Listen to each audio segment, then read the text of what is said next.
Hey, good morning, Tameka. I apologize, but I go to bed Sunday through Thursday probably at about 7 o'clock p.m. because I have to get up about 4 a.m. in the morning, and I'm a senior collaboration engineer.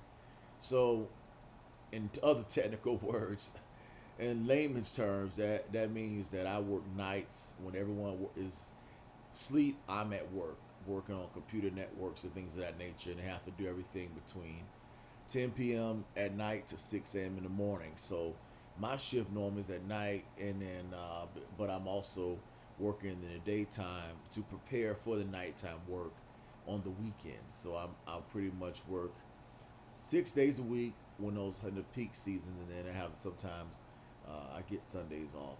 Thank God for church and stuff like that. I just wanted to just say that I pray because it's really sometimes hard when you're doing an audio instead of video. And I'm a video engineer, a video person that does video. I pray that I could do a video with you because there's no distance in the realm of video. Doesn't matter whether you're 5,000 or 55,000 miles away. If you got internet and you got a camera phone or iPhone or a computer, there's the simple world of FaceTiming, the simple world of computers, and I do that because that's my skill, that's my actual profession, video engineering, video computer engineering for Cisco, and I would love to have video conferences from my computer desk office here in this house uh, to where you're home, and just to be able to have those heart to hearts because the one thing um, the Lord and I had a conversation, and the Lord kind of explained to me that when you want to marry someone, and me, I wanted to get married for a long time, but due to the dysfunction that my mother experienced and obviously my father experienced, and it did, I decided I wouldn't get married until I had enough therapy and help to get myself to a place where I could walk into a relationship, into a man, a father's home, and ask for that bride's hand. And the woman that I would only date or go after had to be women that came from marital families. And hey, that's crazy, right? I'm a guy who had a dysfunctional home, but I'm demanding that any girl I date had to have a marital home. A lot of my white friends, they got that, and I said, well, if they can have it, why can't I? Well, as you can see, I'm still single, but it wasn't for not trying. The last three girls I dated all came from homes that had the fathers, and well, one didn't. And the girl that you met, Marianne, she was one that didn't, the one that I brought back in 2018. But I thought because of the fact that she had been in a long time uh, ministry position like I had, and we had both went to seminary together back in 2001, that she maybe was like me, a person working on herself, despite all the tragic experiences that her parents brought into her life, and she brought into her own life by her own choices.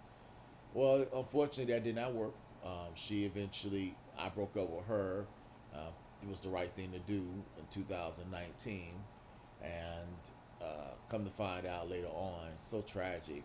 She ended up going to Africa, and she ended up dating two African brothers that were friends, and one of them had a girl that he was dating that I knew, and through Facebook we all interconnect because we're going overseas missionary stuff like that.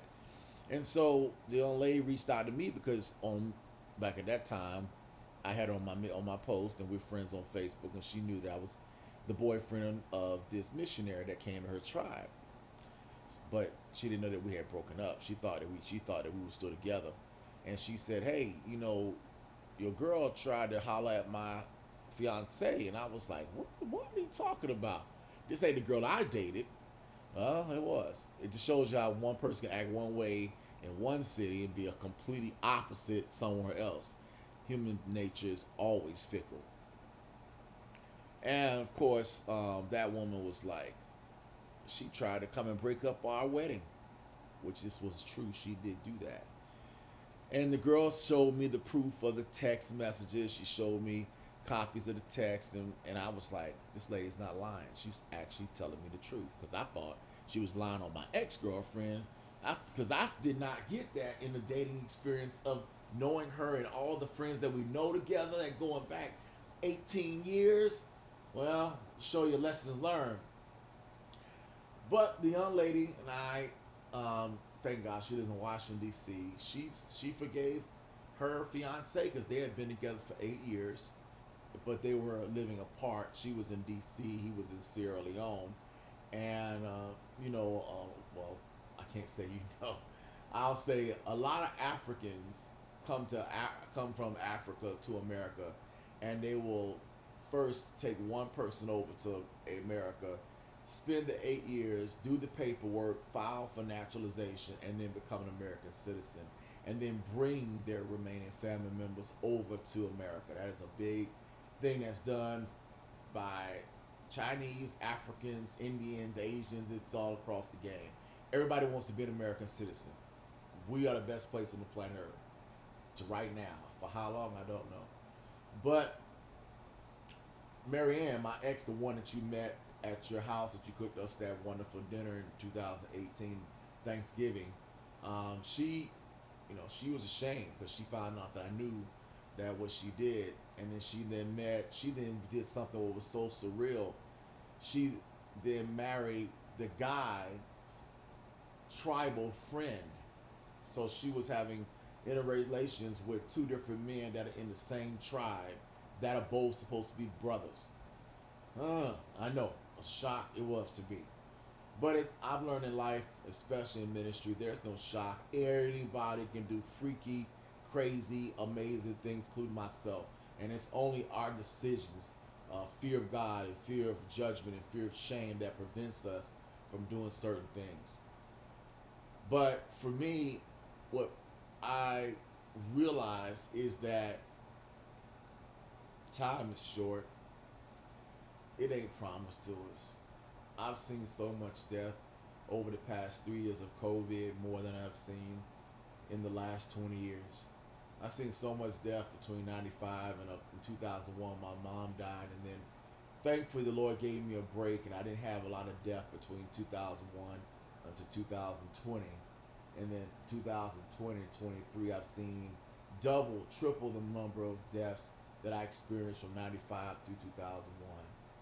And I'm just realizing it's not promised to you or me 15 more years, 20 more years, 25 more years, 30 more years. The Bible in Deuteronomy 28 talks about curses, generational curses on a group of people. And I believe those people are African American people.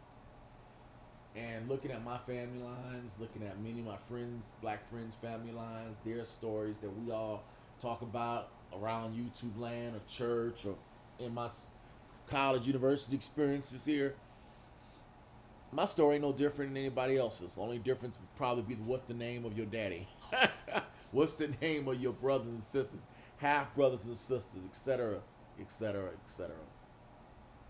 But I realize, despite the fact, I want to at least acknowledge, because the Lord revealed to me there was so much that Damien needed to learn about you and your family, and I hope Damien had taken the time to do that. But there was so much you needed to learn about Damien's side of the family. And because I was gone to Oklahoma and Mom was dead, the two people in the family that you really need to spend a lot of time with in this little tiny little family, you didn't get a chance to spend any time with. And you meet a person, you decided to meet and marry a guy who was broken, like I was broken, like you would be when you get post-traumatic stress disorder, losing your mom at the age of 23 and 25. And I'm not saying that it could have worked out, but I understand why it didn't. When people don't get the help they need prior to dating someone, prior to getting married to someone, prior to being in a relationship with someone, the other person cannot be their counselor. It fails. I've seen so many marriages that people think, well, if I just get married to the right one, I can overcome 50, 20 years of pain that I experienced and they can't. They end up divorcing, and I have to say, as a pastor, it's okay.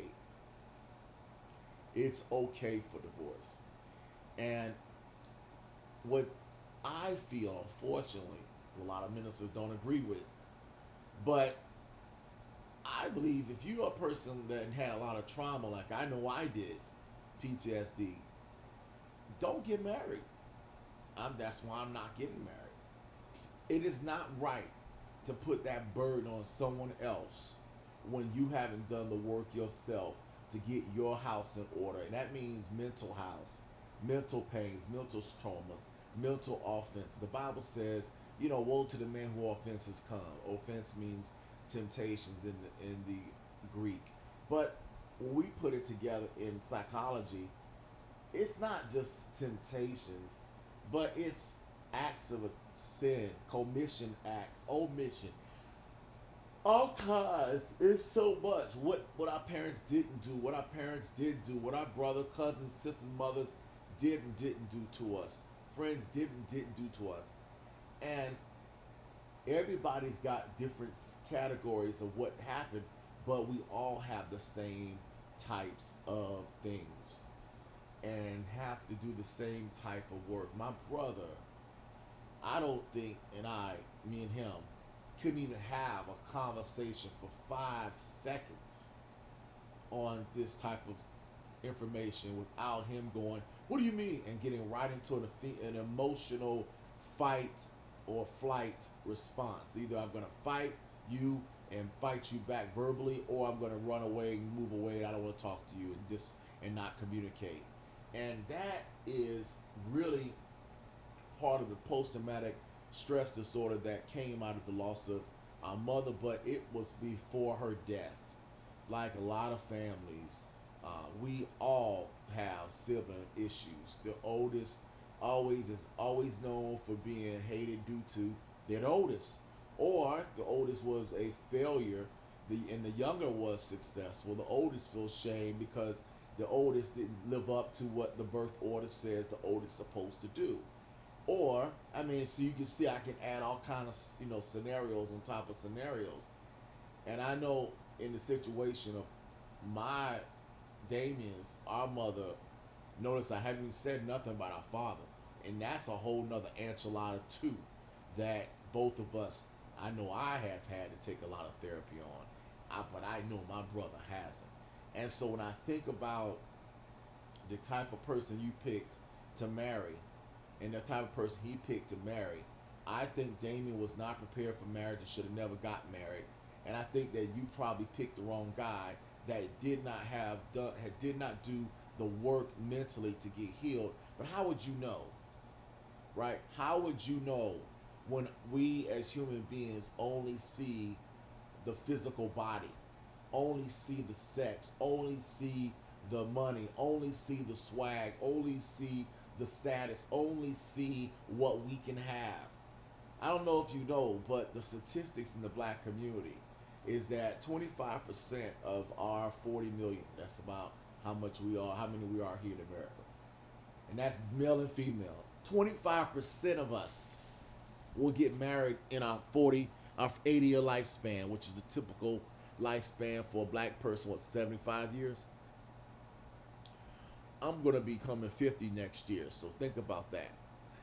In our lifespan, we have a 25 or 1 out of 4 couple people will get married. 1 out of 4 women will get married. 1 out of 4 men will get married in their lifetime. So for those that do get married, how many do you think, what is the percentage based on the labor statistics? What do you think the percentage of those that are filing or have filed and going through the 2-year process to become legally divorced? 80%.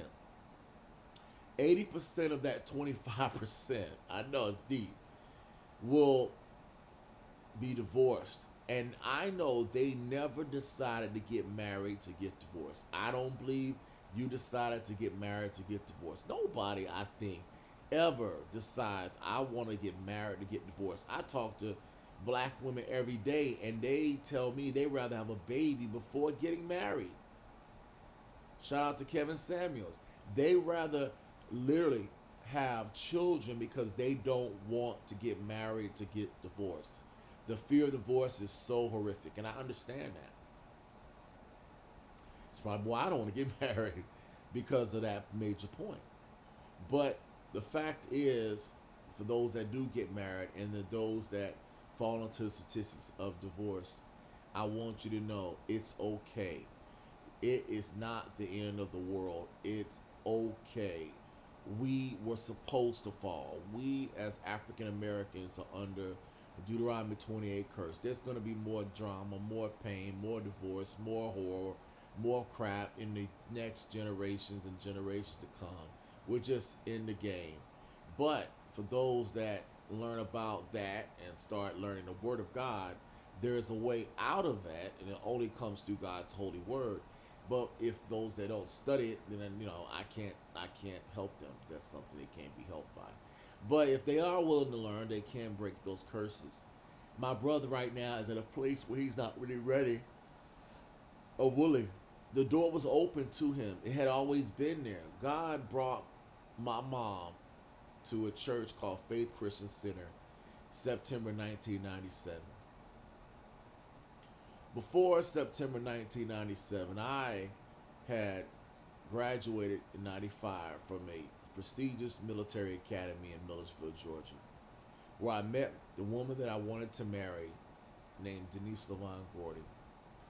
And Denise was a beautiful, outstanding woman that had been tragically broken. I didn't know it when I met her. She didn't look it. She had no way of giving me any signals. And I wasn't a Christian at the time. I didn't really think about God at all. All I thought about was my military career. And all I thought about was being the first black Army officer in my family. And just breaking what my mama couldn't be, breaking her failures and my father's failures. And just, I hate to say it, all I cared about was being better than my family. But I didn't understand that you need more than that. You need to understand why your family ancestors failed, because you're gonna fail too. And guess what? I failed. So, in '95, after getting my associate's degree and graduating with honors from Millersville, Georgia, meeting Denise in Sandersville and Millersville because she went to the college that I went to. We met in Western Civilization class. I fell in love. My grade point average went from like a 2.5 to a 3.9, all because of that woman. Because I found who I thought was the one. And back then, when you go to college, the person that you meet in college, that really, it's like supposed to be your wife or your first wife. And she was going to be the one. I graduated in 95. I got a job at Georgia Military College in 95, 96, only because of her. And I then came home to go to a college called University of North Florida, which you probably heard about it out there off of in St. John's Bluff. Got in, started hanging out with a guy named Keith, and girls started coming at me because I am this junior, I'm this lieutenant, I'm this Army officer living with my mom, my girl in Sandersville. I love her, but vagina's coming at me left and right, and I did not have the balls to say no. I'm gonna get married. Leave me alone. I didn't have the wisdom of 49 at age 21. I had the wisdom of probably 16 at age 21, and so I went after these women. And I started cheating on my girl. You've heard the stories over and over again. Guys cheating on their girlfriends. Well, God forbid, on their wives. I'm glad I never done that. But I cheated on my girl. So in September 1996, she, on a call, because back in those days we only had nights and weekends, meaning that you had to wait till 7 p.m. on Friday to get free nights and weekends on your cell phone. You only got like 450 minutes a month, 31 days. Now I have unlimited, nights and weekends and days on my AT&T phone. And so we're on the phone and I'm talking to her. Hey, what's up, babe? How you doing? I'm doing good. This is summer now. We're talking summer, August of September. This is September '96. We on the phone talking. I'm now starting in the third week of university at FCCJ. I'm not going to school. I signed up for college, but I was not going to school. I was going to the beach. I was going after girls, and she knew it. She said, "You cheating on me." I was like, "What are you talking? I ain't cheating on you, girl." And of course, this is after a year and a half of dating, but I was. So after tumultuous 30, 45 minutes on the phone, we have to drop, and I say, "Baby, I'll talk to you next weekend," because back in those days, we only could talk on the weekends. I just could not talk during the weekdays. Next week, and I call to say, "Hey, what's up? Hi, is Denise," and she lived with her grandmother because her mom and dad were divorced, and her mom was really poor, and so the only place that she could live with her grandma. This is, of course, Sandersville, Georgia, north of Macon, Georgia, north of Milledgeville. Really, right in the heart of central plantation, slavery, Civil War, Georgia. I mean, it still has that same vibe to this day. And something happened as to this day, and for the first time this year, I'm going to be meeting her after what I'm about to say happened. Grandmother answers and says, "Hey, Denise is in jail." That's how she said it. Denise in jail? What are you talking about? I mean, it don't make no sense. Denise? I mean, she's a regular girl that wouldn't touch drugs, alcohol, crime with a 10-foot pole. She said Denise killed Whitney. Now Whitney was her daughter from another relationship. Whitney was 3 years old and a half, and I fell in love with her the first time I met her. I was gonna be a stepdad. I actually was. I was a stepdad. I adopted that girl right after I fell in love with Denise, and it didn't took me that long. Met Denise in June of '95, and this is September '96, so a little bit over a year. Denise killed her. She drowned her own daughter. She drowned her daughter. She was arrested '96, September '96. That was the last time I could physically touch her. Last time I could hold her. And so even though I've dated girls ever since, there's never been a woman like Denise. That was my one. That was my love. She served penitentiary and Department of Corrections here in the state of Georgia, many Georgia prisons all throughout the state of Georgia. And for the last 20 years, I kept staying in contact. It's my girl. And so as she's serving, I'm serving because I caused her to kill her daughter. She got out on parole in 2012, and I have been writing her since. She lives in Sandersville. That I could meet her to have a face to face for the first time since I last saw her, and that was around June of 1996. We were poor. She didn't have money. She didn't have a car. She couldn't drive down to Jacksonville from Sandersville. That would take you about 5 hours. I couldn't drive up from Jacksonville to Sandersville because I didn't have a car, and I'm living with my mom, going to University of North Florida as a junior in college, and then of course not because I'm cheating with other women that I'm meeting, going buck wild is I don't know what I was supposed to do. I don't know, but I did not have the wisdom to say no to the vagina. So I had to deal with that for the last 25 years of my life. And it's done a phenomenal service for me. It's gotten me more spiritual and aware of actions and reactions and consequences. It has made me more compassionate and helping other people and teaching other young boys in the youth ministry about my story. And my brother knows a lot of this stuff, but he's got his own story, so I know he can't worry about my life and what I've gone through. But if it wasn't for people like Pastor George O. Davis at Impact Church in Jacksonville, Florida, if it wasn't for counselors and ministers help me to get the help that I need, I wouldn't be here talking to you in this blog right now.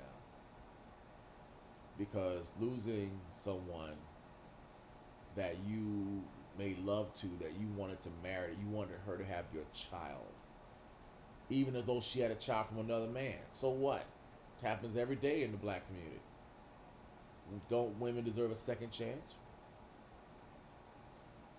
But when a person like my ex was not healthy mentally, and that Satan could get her to just do something such as horrible as hurt her own child that she went through labor to create, it made me realize that there's a real devil and a real demons and real enemy out there that's waiting to attack us. And so my brother, I pray for, because I've already seen what can happen when someone's mentally ill. And I hope that he becomes able to become a tell of his tragedies, because that's how we get healed. By telling people our tragedies, that's how we grow, and that's how we heal from those things. We can't just hold it in. We have to let it out so it can touch other people's lives. Hallelujah. So I just wanted to say that to you, because I want you to learn about me, despite the fact we never going to be close, obviously. And when I say never, how? You're going to go and meet someone else. You're now divorced from Damien. It's you're only less than 45 years old. It's impossible for you as a woman to want to be a widow, even though what I mean by widow meaning be celibate for the rest of your life. The odds of that is impossible. People do it, but that's not normal in the least sense. My brother at this time, I know that right now he is still in love with you, and I just ask you if you are not in love with him, because women, y'all are known when you're done with the guy, you're done with the guy. But when you're in love with a guy, you're really in love with the guy. And I ask you, if you are done with Damien, please let him go. Let him go. Because the reality with us men, we're so gullible. And God's going to judge men and women, of course. But men have done some horrific things, such as kill their exes, hurt their exes, do crazy things to their exes. And I pray that your relationship never goes down that path. But in the church, I've seen that go down many a times. There's a black man in Prince George's County, Maryland, just like last October, had just got finished with a divorce from a woman that he met, as he's a very high-priced RN, and he was dating a high-priced RN, black couple. Guy had making $200,000 a year. She making $200,000 a year. They're living in Prince George's County. They obviously got two beautiful young kids. Kids are less than 10 years old. She files for divorce. She says that he's threatening her. He's doing all these things. And he, as a person going through the 2-year period of divorce, meets another woman. Because again, he's a really good looking man. There's always another woman out there. There's always another man out there. So he's now with a new woman who's an RN as well. They're having sex. She gets pregnant. Why? He's a good catch. He's a good man. She don't see the brokenness in his heart. All she sees is what I got. The guy is going through the 2-year court system, and we all understand how horrific divorce court is. And he comes to the end, and she puts a restraining order on the guy, the first wife. The new girlfriend comes and does it later. because later on, the new girl has an argument with this same guy, and she puts a restraining order on this guy too. So now this guy has got one girl pregnant about 7 months with his second child or third child, and the other woman that he had two children with, he's doing off and on weekend visits, dropping the babies off at her house, but they don't, but not at her house, at a spot because of the restraining order. You can't, it's her house. He can't come near it, and she's hiding from him. Well, he comes on Facebook Live, and you probably have all seen this. It's very known on Facebook. You can go look it up. His name is, I think his name was Jairi or Tyree. It's a weird name. I have to look it up. Jairi. It's gonna come back to me. But he comes on Facebook and he says to the world on Facebook, "Hey, yo, my girl, I'm talking about my ex, she trying to take my kids away from me and put me through this, and y'all need to realize what y'all do to us guys." And he's like telling the world, in essence, telling women, y'all need to stop hurting us. And he's kind of giving us a soliloquy about women, you need to be careful what you do to us guys because it can come back to haunt you and do this stuff. And so he says this. He says, I was talking to my girl, my new girl who's pregnant with my kid, and she argued with me, and she said, "I'm gonna take your kids, your unborn future born child, away from you, like your ex took away your kids." Now this is horrific. Now this, of course, him in a hearsay, but he's telling us what she said to him in an argument. Okay. And we know how arguments can be. We know what women can say to men in an argument. We know that y'all know how to push our buttons and we push yours. So after this, he says, "You know what I did, yo? I shot and killed that girl. I shot and killed my girlfriend." He says this. That's pregnant with his baby. Now the baby's dead and now the girl's dead. So he says, "You know what I decided to do? I'm going to make the person that started all of this pay, my ex-wife." Now he has his kids in the car. He's standing outside the car looking at his iPhone doing his FaceTime video live like I'm doing now. Except he was supposed to be at his ex house. He's supposed to drop the kids off at a spot and she come and take her back home. So he's talking to us on the Facebook while you see the video, and he's standing in front of her door. She don't know it, and all of a sudden she's coming downstairs because she thought, "I gotta come pick up the babies." She basically was coming downstairs, getting the car to drive to the spot to pick up the kids. She instantly sees him and turns around and runs back inside. He immediately runs and comes after her. And the last thing you hear was,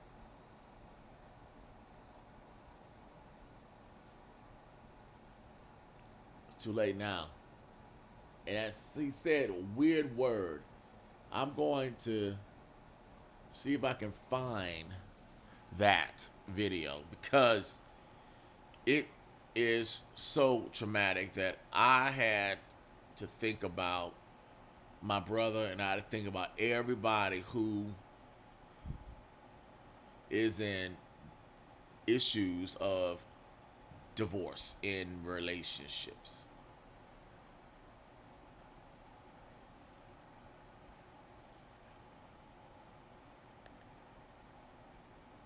I think it was Jairee, Jayree,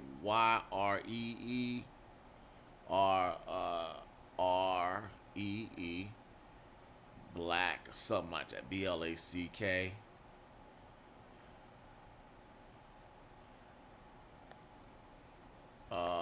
That's not him. It's not him. And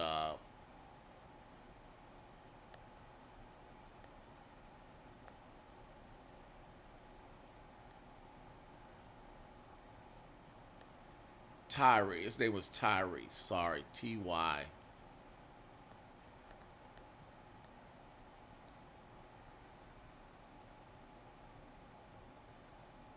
Tyree. That was his name. Tyre. Tyree. And let's see if I can find it.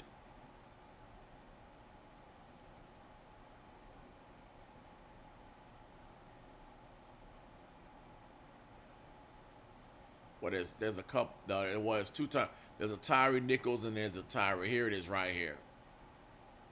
There's one simple exotic herb that anyone can use to flush out nail fungus almost overnight. That's a bunch Did you of know crap. A murder-suicide rocks the Windy City when a man kills his ex-wife after she discusses their divorce on TikTok.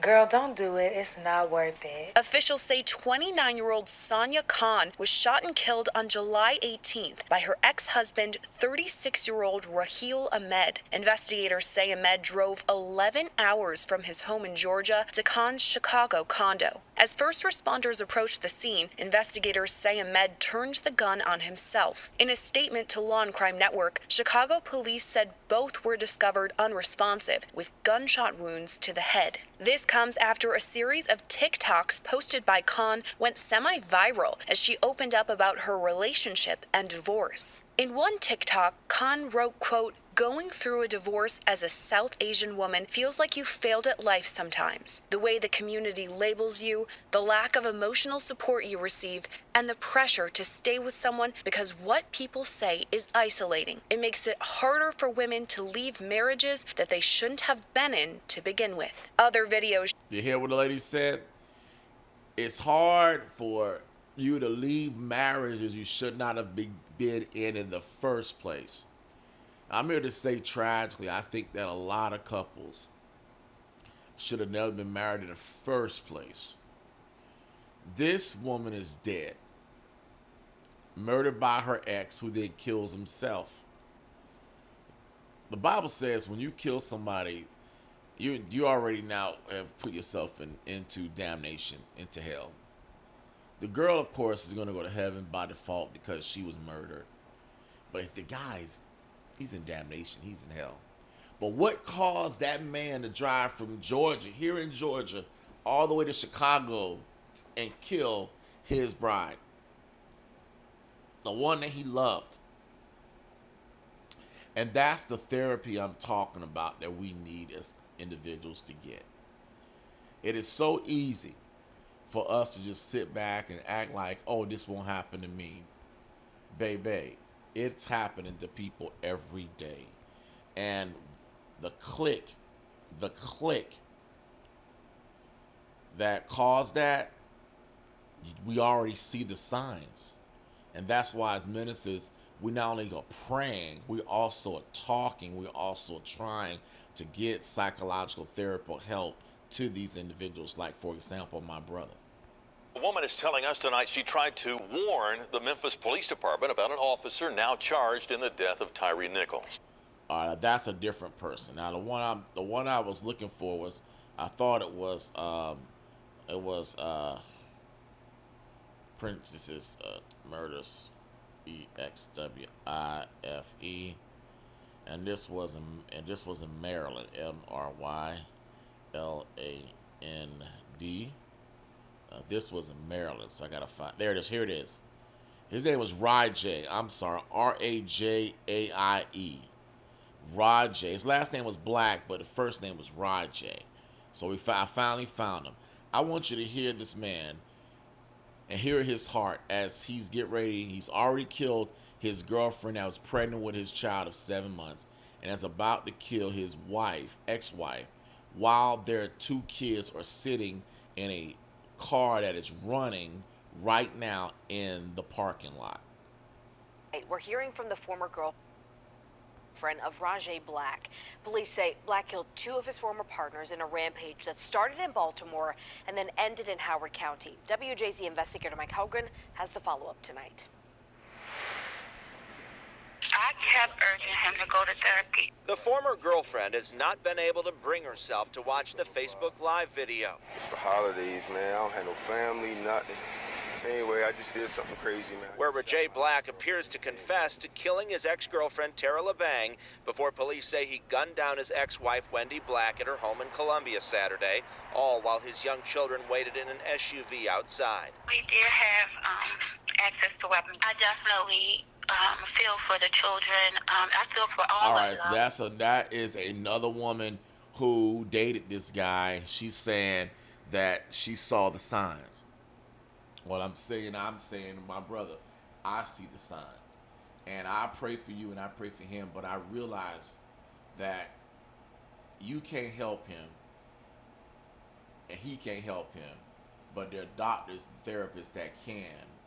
And for your sake, there's doctors and therapy that can help you deal with your new normal. And I'm not saying I'm on your side, I'm not on his side. I'm on the side of the kids. I want those kids because they already gonna deal with this post traumatic stress disorder regardless because y'all are divorced and there's gonna be that is a post traumatic stress disorder experience. But you still could have a good normal out of this horrific crime. Now let's see. I want to hear it, man. I want to hear this brother speak. Here we go. Custody battles over years. This is what he said. Custody battles over years. Electrolyte instant hydration. NZXT was kind enough to send over a new PC to me so I can continue streaming my amazing driving skill. Whether you're an and I could see one little girl in there crying, and I peeked in the window again, and then I saw the second girl in there, and I was, trying to calm them down. The two little girls neighbor Michael Eisenberg says he found inside a running BMW after Saturday's apparent murder-suicide on Edenbrook Drive in Columbia are, according to online court records, at the center of a contentious, years-long custody battle between the murder suspect, Ray J. Black, and the murder victim, his wife, Wendy Black. I think a lot of things like this tend to happen when they're domestic for the most of the time, So I tend not to be too worried. It is very frightening. Online records in Howard County Circuit Court show a hearing in the custody case slated for next month, and nearly 4 years of accusations lodged across dozens and dozens of filings. Mr. Black... 4 years that they had been going back and forth. And this guy was an intelligent guy who was making $200,000 a year. So he had his lawyer. My brother is not that dude. And unfortunately, he is not going to be. But if doing that. But that doesn't mean that my brother could not snap. Do you know that my father's first wife that divorced or that was a no, is what my grandfather told me. I don't know. They didn't say all the facts. I think they forced him to annul it. And I think my father loved this woman. Her name was Sandra. She met a man that was a Vietnam vet. They ended up having a baby. Sandra did something that the guy, I guess, thought was so heinous. And Sandra and their family lived on Lincoln Circle South in Jacksonville, Florida. My grandfather lived on 5060 Lincoln Circle South. They were like 5080 Lincoln Circle South. It's on the same cul-de-sac of Lincoln Circle South. You can ask Damien, he'll verify this. After my father had them relationship annulled, and of course she kept custody of the girl, my father went on to the next woman, and my mom was that next lady. And me and my brother were born. But I believe my father still loved her, and I believe that woman probably still loved my father. So even though Sandra was her name, Sandra loved my father. I mean, what'd you expect? They had a child together. Hello. Getting remarried don't mean that you don't still love the first woman you were with. Come on. But should my father have married my mother? No. My father should have been with her, with her. But why they got a note, I'll never know. My father doesn't speak to us. We never sat down. We never had an honest conversation. But the woman married a man who was a vet. And back then, many men had already committed crimes and done horrific things in the war. So if you kill people as a soldier in the war, killing somebody in America is simple. It's like a switch, It's just instant millisecond. Well, what was crazy about this was that this Vietnam vet not wait and kill Sandra at his house or at at a whim. He comes at a whim to her home of her raising and shoots her. My aunt just told me this yesterday at her house. I was at her house and she just gives me this just yesterday. I heard this revelation, blew me away. The woman is carrying her newborn baby in her arms at the front door, and this man shoots her, thinking he shot the baby and her. What makes a man want to kill not only his wife, the child that he has with his wife, coming out of being a killer in Vietnam, getting a second chance at life, getting opportunity to marry and have a kid, and kill? Well, the answer, I believe, and it's only a belief, it's only an opinion. She thought he was cheating. He thought she was cheating. So I'm gonna take him out. The man then afterwards sits down at the table, puts a bullet to his head, and shoots himself. My oldest sister at that time was probably in the second or third grade, has to come home and see the cops at her house where her mom dead, slumped over, with the baby that they thought was dead. And then they didn't realize until they moved the corpse and the baby moved, they realized the baby was alive. That baby is Michelle's half sister.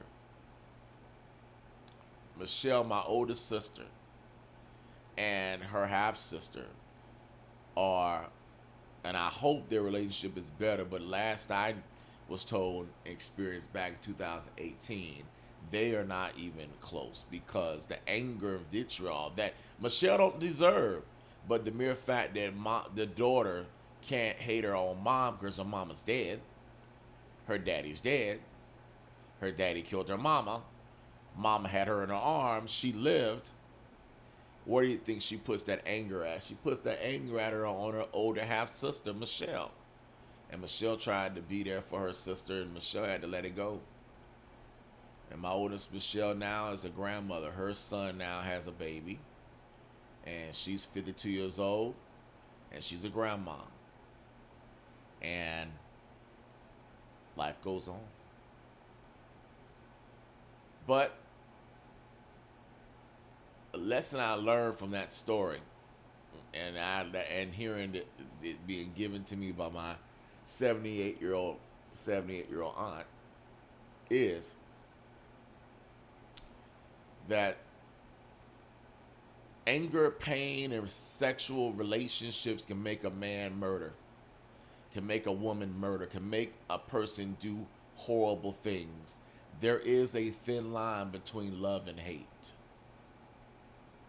And the only way we can fight that is through the help of the power of the Holy Spirit, the help and power of God. And I pray that as you are getting to know God, you can walk in the anointed power and the love of God, and God can protect you. Because that is the only way you can have a quality remaining life, and Damien as well. But it's only through Yah. It's only through Christ. And so that's what I want to say, and I hope that you listen to this. God bless you.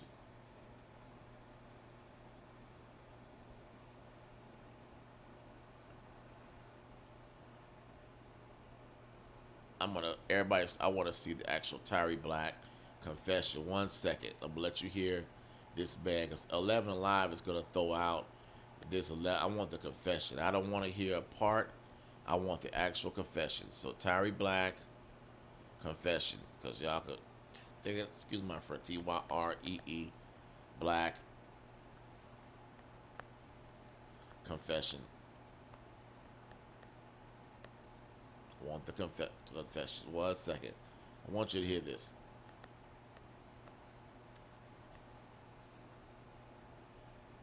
Tyree Black. No, Ray J. I keep saying Tyree is Ray J. Ray J, excuse me. R-A-E.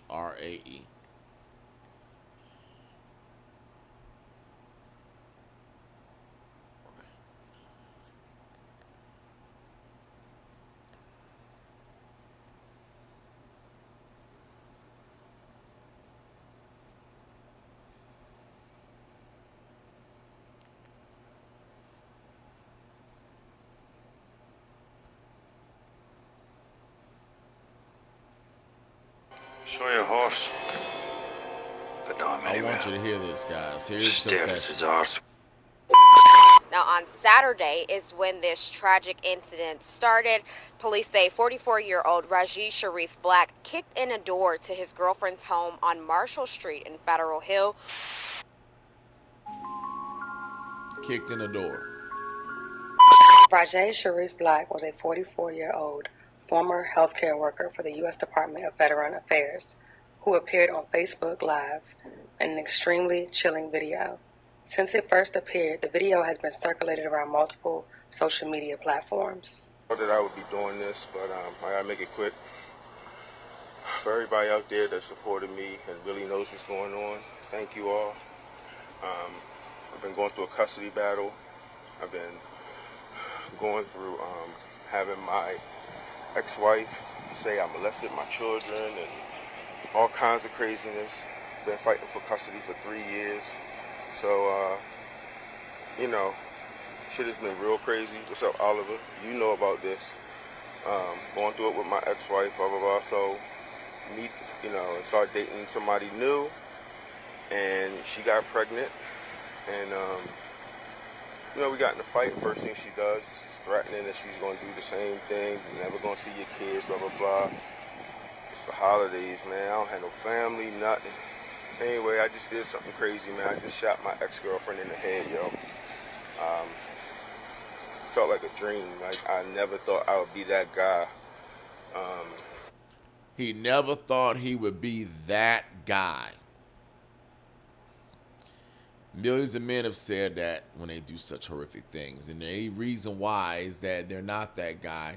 They just were controlled by demons. Demonic powers and forces that made them do it. But unfortunately, these are invisible demons, and that they're demons that attack the mind and made this man decide to shoot the girl that he got impregnated with his sperm in the head because she, at a fit moment, said that I'm going to take your kids away from you just like your ex took them from you. He said he had no family. Notice, guess the catch. My mom is dead. His mom is dead. He don't have family. And so now that takes him to the edge. And I could see one. Now, on Saturday, What's going on? Thank you all. I've been going through a custody battle. I've been going through having my ex-wife say I molested my children and all kinds of craziness. Been fighting for custody for 3 years. So, shit has been real crazy. What's up, Oliver? You know about this. Going through it with my ex-wife, blah, blah, blah. So, and start dating somebody new. And she got pregnant. And, we got in a fight. First thing she does is threatening that she's going to do the same thing. You're never going to see your kids, blah, blah, blah. It's the holidays, man. I don't have no family, nothing. Anyway, I just did something crazy, man. I just shot my ex-girlfriend in the head, yo. Felt like a dream. Like, I never thought I would be that guy. I can't go to prison, so the person that really started my depression and all of this is my ex-wife. So she next, and then What? I'm going to do myself She next. What? too. But I just wanted to say this to people. Don't play with people's emotions, man. Don't lie on these men. Oh, here's my ex-wife right here. You hear what he says? He goes into a good soliloquy to the women. Don't play with a man's emotions. Then the moment she comes out, he says, there goes my ex-wife right there. I mean, his whole demeanor changed in a millisecond. It sounded like he really was saying something sincere. But then you start to hear the moment he saw the ex-wife, you'll hear him say these horrific words. And I'm going to let you hear these words. Recently injured in a car accident? Look at this check for $160,000. Police in Baltimore City and also in that Howard. was it went by fast. You gotta hear it one more time. I wish we slow this down. He opens the door, and I think he says, "Today's the day." Anyway, I just did something crazy, man. I just shot my ex-girlfriend in the head, yo. Felt like a dream. Like, I never thought I would be that guy. Now remember, he's outside I can't his go to prison, ex-wife's so house waiting for her to the come person out that really so he can started my kill depression her. and We all don't of know this this until we is see it in the my video. ex-wife. So she next, and then I'm going to do myself too. But I just wanted to say this to people. Did you hear how Don't play with calm he said it? She next, then I'm gonna shoot myself and kill myself too. No fear of hell, no fear of eternal torment, no fear of what's coming after. I mean, he's suffering in hell right now. He's burning in hell. But he didn't even care because he didn't know God. He didn't know the realms of the spirit. He didn't know the consequences of this action. Those emotions, man. Don't lie on these men. Oh, here's my ex-wife right here. Police in Baltimore City and also in Howard County are investigating a deadly double murder and suicide All right, that so happened that's over the enough. weekend. That's that. We already talked about that. So anyway, again, this is amazing. Here, this is amazing. That I would be doing this, but I gotta make it quick. For everybody out there that supported me and really knows what's going on, thank you all. I've been going through a custody battle. I've been going through having my ex-wife say I molested my children and all kinds of He craziness. has two girls. Been young fighting girls. for custody for 3 years. So, you know, shit has been real crazy. What's up, Oliver? You know about this. Going through it with my ex-wife, blah, blah, blah. So, and start dating somebody new. This stuff And she got pregnant. He is really, and he's really we got in a fight. evil First guy. thing she does is threatening. Because you'll she's see gonna it come do the out in just a same second. thing, never You'll gonna see the their kids, hatred blah, blah, come out in blah. his heart in a second. It's the holidays, man. I don't have no family, nothing. Anyway, I just did something crazy, man. I just shot my ex-girlfriend in the head, yo. Felt like a dream. Like, I never thought I would be that guy. I can't go to prison, so the person that really started my depression and all of this is my ex-wife. So she next, and then I'm going to do myself too. But wow. I just wanted to say this to people. Don't play with people's emotions, man. Don't lie on these men. Oh, here's my ex-wife right here. Today's the day. All right. There it was. First, I There want to start by saying he said, "Today is the day." That was the last thing he said before they cut it off. I'm pretty sure there was more. It's just that they don't want us to see that part.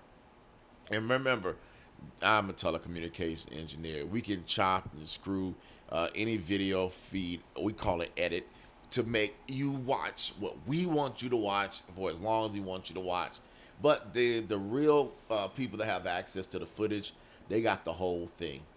And maybe one day I'll get out for the rest of the world to see. But, he wasn't a very famous person that everybody cares about. He's just a black man out of Prince George's County, Maryland, that no one would have never knew about until this terrific thing happened. He was a man making $200,000 a year, top 1%, we call high-value black men.